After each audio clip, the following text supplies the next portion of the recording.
दोस्तों नमस्कार, मैं Sunil Kumar Yadav everything is possible में आज जो मैं आपको वीडियो दे रहा हूँ ये बारां ज़िले की विलासी नदी है और ये परवन नदी की सहायक नदी है।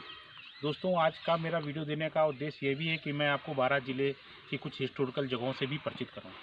ये विलासी नदी मध्यकाल के इतिहास में इसका अपना बहुत अलग महत्व है। जिस जगह पर मैं खड़ा हूँ इसको कन्यादह के नाम से जानते हैं और जब यहाँ पर सल्तनत काल में जब मध्य जो काल था और जब दिल्ली पर सुल्तानों का शासन हुआ करता था, उस समय यहाँ भैंसा शाह नाम का एक राजा था। उसकी बेटी बहुत ही सुंदर थी, बहुत ही विद्वान थी, जिसको हम ओदलदे के नाम से जानते थे। उसने ही यहाँ पर जल जौहर किया था। ये वही जगह है जहाँ से लोग उस समय बरसात में नदी पर दीपदान करते थे, दीपदान महोत्सव करते थे नदी पर। और उसी एक अवसर पर उसकी सुंदरता को देखकर सल्तनत का सुल्तानों से कहा गया और उन्होंने इस पर आक्रमण कर दिया। और यहाँ आक्रमण में आप मेरे पीछे ये ऊपर देख रहे हैं, ये नगर है विलासगढ़ का और यहाँ पे हज़ारों की संख्या में महल और उनके जो अवशेष हैं वो बिखरे पड़े हुए हैं। इस तरफ आप मेरे मंदिर देख रहे हैं, प्राचीन काल का एक शिवालय है।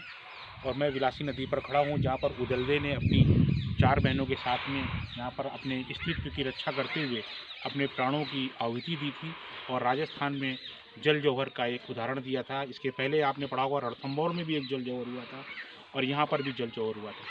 दोस्तों ये तो था क्षेत्रीय हिस्टोरिकल इतिहास। मैं नमन करता हूँ उन लोगों को जिन्होंने अपने प्राणों की रक्षा के लिए देकर इस देश के स्वाभिमान को, मान मर्यादाओं को रखा। मैं आज 31 दिसंबर है और मैं सभी को कल के आने वाले वर्ष की सभी को शुभकामनाएं देता हूं। सबका आने वाला साल हैप्पी न्यू ईयर हो, बढ़िया हो।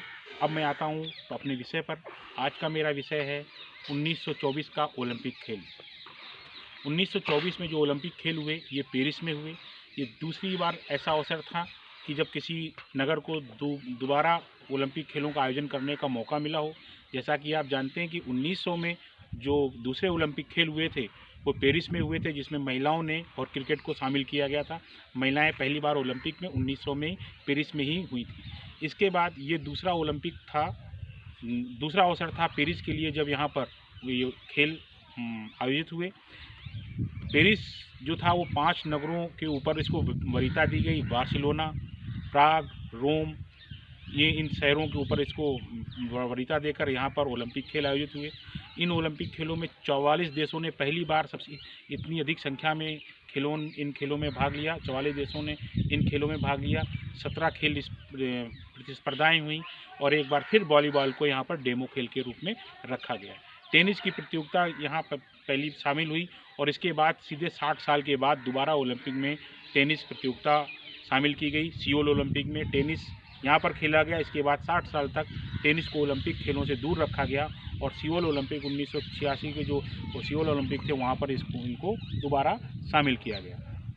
दोस्तों आपको मगरमच्छ भी देख सकते हैं क्योंकि ये विलासी नदी है, यहाँ पर मगर भी बहुत हैं। मेरे पीछे भी एक मगर था जो अभी डुबकी मार के जा चुका है। और इसके बाद यहाँ पर जो 389 खिलाड़ियों ने इस ओलंपिक में भाग लिया। 3089 खिलाड़ियों ने इस ओलंपिक में पार्टिसिपेट किया, जिसमें से 135 महिलाएं जो थी वो इस ओलंपिक में शामिल हुई। पाओ नूर्मी एक एथलीट था जिसने बहुत बड़ी लंबी छलांग मारी थी 1924 के पेरिस ओलंपिक में 7.76 की। ये 7वां ओलंपिक था जिसमें उसने बहुत बड़ी छलांग मारी, लेकिन ये चूँकि पेंटाथलॉन छलांग थी और उसको इस छलांग का इनाम भी मिला जब हेलसिंक ओलंपिक के बाहर उसकी मूर्ति लगाई गई। ये किसी खिलाड़ी के लिए बहुत ही सम्मान का विषय था। इसके पहले मैंने आपको बताया था कि 1896 के ओलंपिक खेलों में सबसे ज़्यादा दान देने वाले खिलाड़ी की जो सबसे ज़्यादा जिसने दान दिया था राजकुमार के आह्वान पर, उसकी एथेंस में मूर्ति लगी थी। ये दूसरा अवसर था जब किसी खिलाड़ी के सम्मान में हेलसिंक में इसकी फ़ोटो लगी। पाओ नूर्मी जो था इसने 7.76 की लंबी छलांग मारी थी। दोस्तों ये ओलंपिक जो था अपने आप में भी महत्वपूर्ण इसलिए था कि जो 1920 में ओलंपिक जो हुआ था स्टॉकहोम एंटवर्प ओलंपिक, उसमें 4-5 देशों को जिन्होंने प्रथम विश्व युद्ध के कारण माने जाते थे, ऑस्ट्रिया, हंगरी, तुर्की, इनको बैन कर दिया गया था, जर्मनी सहित। इस जर्मनी को छोड़कर बाकी सभी को इस ओलंपिक खेलों में प्रतिस्पर्धा करने का मौका दिया गया। जर्मनी को पेरिस जो पीरे कुर्बेटियन थे, इनके कारण जर्मनी को इस ओलंपिक में भाग लेने का अवसर नहीं मिला, क्योंकि जर्मनी को ही उन्होंने सबसे ज़्यादा दोषी माना और जर्मनी को इस ओलंपिक में उन्होंने भाग लेने का मौका नहीं दिया। ये ओलंपिक जो खेल थे ये 4 मई से शुरू हुए और 27 जुलाई तक चलते रहे। यहाँ के राष्ट्रपति महोदय ने पेरिस के ओलंपिक स्टेडियम में इस खेलों का उद्घाटन किया।